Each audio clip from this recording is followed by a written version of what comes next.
I grew up in a small town called Pine Hollow, where nothing ever happened, the kind of place where people left their doors unlocked and kids biked through the streets until the sun went down. But all of that changed the night the howls began. At first, it sounded like a dog far off in the woods, long, mournful cries that made the hairs on your neck stand straight.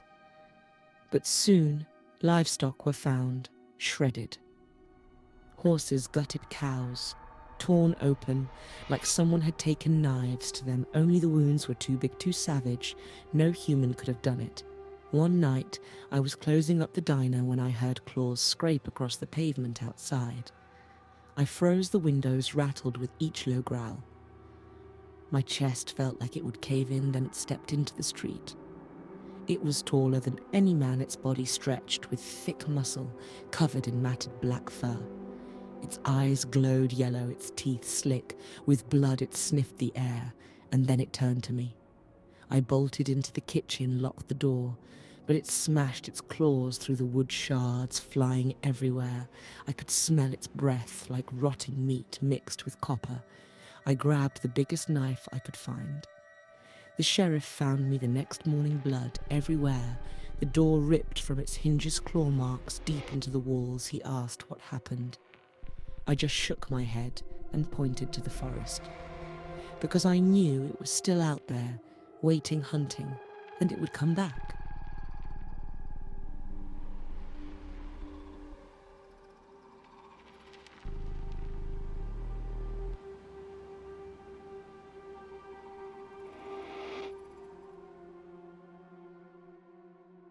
I was a truck driver running long hauls through the Midwest roads, empty and lonely nights where you fought to keep your eyes open. That is when I picked him up.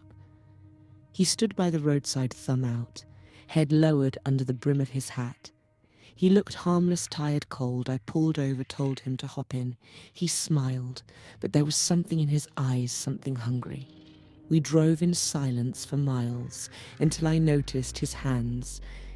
They were wet. I thought it was rain until I smelled it, the sharp metallic stench of blood. My gut twisted. I reached for the radio, but his knife was already against my ribs. He whispered, "Drive."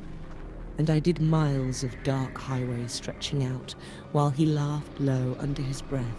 I caught a glimpse of the knife-stained, dark, thick drops hitting the floor mat. Eventually, he told me to pull over at an abandoned rest. Stop. The walls inside were splattered with brown stains. I realized they were not old paint. They were blood dried thick from God knows how many before me.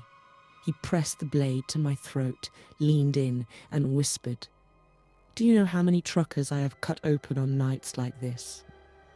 When I came to, my rig was empty, the seat beside me soaked in blood. No hitchhiker, just silence and the highway ahead.